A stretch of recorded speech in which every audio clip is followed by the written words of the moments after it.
Hi friends, welcome to Tamil flavours. ஒரு சிம்பிளான ஈஸியான ரெசிபி தான் பார்க்க போகிறோம். இட்லி உப்புமா. எப்போவுமே காலையில் வீட்டில் இட்லி அவிச்சா எல்லார் வீட்லேயுமே ஒரு 4-5 இட்லி மீதமாகும். அந்த மீதமான இட்லியை நான் இப்போ உதுத்து எடுத்து வச்சுருக்கேன். இப்போ இட்லி உப்புமா செய்கிறதுக்கு என்னென்ன தேவையான பொருட்கள்னு நம்ம பார்த்துடலாம். ஃபஸ்ட்டு தாளிக்க ஒரு 3 ஸ்பூன் எண்ணெய், 1 ஸ்பூன் கடுகு, 1 ஸ்பூன் கடலைப்பருப்பு, 1 ஸ்பூன் உளுத்தம்பருப்பு, இந்த அளவுக்கு ஒரு சின்ன பீஸ் இஞ்சியை பொடிசா நறுக்கி வச்சிருக்கேன். ஒரு 2 பச்சை மிளகா, ஒரு 3 காஞ்ச மிளகா, ஒரு கீத்து கருவேப்பிலை, அதுக்கப்புறம் ஒரு பெரிய வெங்காயத்தை பொடிசா நறுக்கி எடுத்து வச்சிருக்கேன். ஒரு கேரட்டை பொடிசா நறுக்கி எடுத்து வச்சிருக்கேன். ஒரு டிஃப்ரெண்டா இருக்கட்டுமேனு குடமிளகாவை சின்னதா வெட்டி எடுத்து வச்சிருக்கேன். இட்லி உதுத்து வச்சிருக்கேன் ஆல்ரெடி. கொத்தமல்லி எடுத்து வச்சிருக்கேன். இப்போ எப்படி செய்யறதுன்னு பார்க்கலாம் வாங்க. ஃப்ரெண்ட்ஸ், நம்ம இட்லி உப்புமா செய்ய ஸ்டார்ட் பண்ண போறோம். ஒரு கடாய் அடுப்புல வச்சிருக்கேன். இப்போ எடுத்து வச்சிருக்கிற 3 ஸ்பூன் எண்ணெயை ஊத்திக்க போறேன். இப்போ நம்ம எண்ணெய் நல்லா காஞ்சிருச்சு. இப்போ இதுல 1 ஸ்பூன் கடுகு போட போறோம். கடுகு நல்லா பொரிஞ்சதும் நம்ம எடுத்து வச்சிருக்கிற கடலைப்பருப்பு, உளுத்தப்பருப்பு 1 ஸ்பூன் ரெண்டுத்தையும் சேர்த்துக்க போறோம். ஸ்டவ்வை ஸ்லோ பண்ணி வச்சுக்கோங்க. இந்த கடலைப்பருப்பும் உளுத்தம்பருப்பும் லைட் ப்ரௌன் கலர்ல வர வரைக்கும் நல்லா வதக்கிக்கோங்க. இப்போ இது கூட நம்ம வெங்காயத்தை சேர்க்க போறோம். வெட்டி வச்சிருக்கிற வெங்காயத்தை சேர்க்க போறோம்.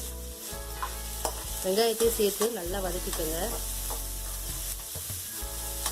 ஆல்ரெடி நம்ம காலையில வேக வச்சிருந்த இட்லியில உப்பு இருக்கும். ஸோ அதனால கொஞ்சமா ஒரு 1/4 ஸ்பூன் உப்பு சேர்த்துக்க போறேன் இந்த வெங்காயம் வதங்குறதுக்காக.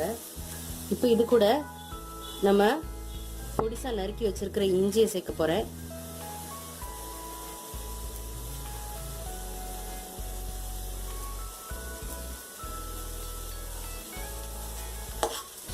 இஞ்சியும் வெங்காயத்தை கூட சேர்த்து நல்லா வதக்கிக்க போறேன்.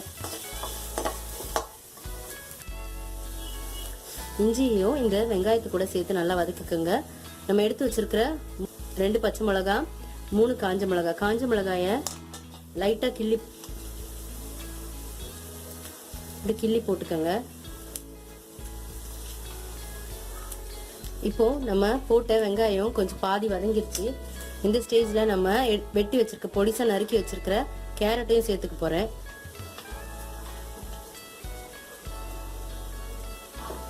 கேரட்டையும் போட்டு நல்லா வதக்கிக்கோங்க.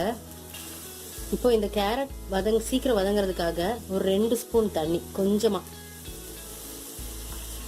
கொஞ்சமா தண்ணி விட்டுட்டு ஒரு நல்ல ஒரு கிண்டிட்டு மூடி வச்சுக்கோங்க. மூடி வச்சு ஒரு சிம்ல வச்சு ஒரு 5 நிமிஷம் வேக விடுங்க. கேரட் நல்லா வெந்துடும். நான் கருவேப்பிலை சொல்ல மறந்துட்டேன், அதனால அதையும் சேர்த்துக்கோங்க.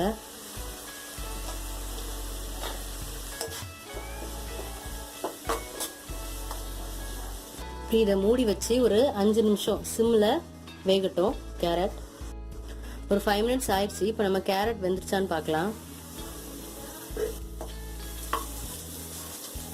கேரட் நல்லா வெந்துருச்சு. இப்போ இது கூட நம்ம கொஞ்சமா மஞ்சத்தூள் சேர்த்துக்க போறோம். நிறைய சேர்த்துக்க வேண்டாம், கொஞ்சமா மஞ்சத்தூள் சேர்த்துட்டு அதையும் சேர்த்து கிண்டி விட்டுக்கோங்க. இப்போ இது கூட நம்ம வெட்டி வச்சிருந்த குடமிளகாயை சேர்த்துக்க போறோம். குடமிளகாயை சேர்த்து நல்லா வதக்கிக்க போறோம். குடமிளகாய் 2 நிமிஷத்துல வெந்துடும். நம்ம நல்லா பொடிசா தான் அதை அரிஞ்சு வச்சிருக்கோம். குடமிளகாவையும் ஒரு 2 நிமிஷம் மூடி வச்சு வேக விடுங்க.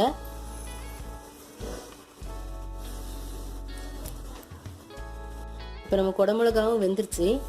நீங்க விருப்பப்பட்டா இது கூட பீன்ஸ், பச்சை பட்டாணி இது கூட சேர்த்துக்கலாம். இப்போ இதுல கொஞ்சமா கொத்தமல்லி தழை சேர்த்துட்டு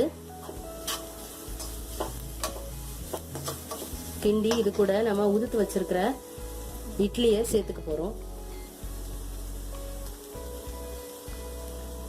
மல்லிப்பூ மாதிரி இருக்கு இட்லி உண்மையிலே.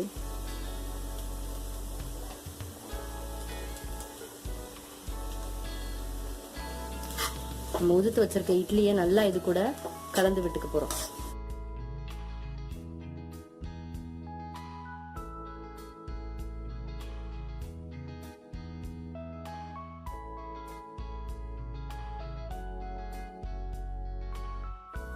இந்த மாதிரி ஒரு 2 நிமிஷம் நல்ல ஒரு மிக்ஸ் கொடுத்துக்கோங்க.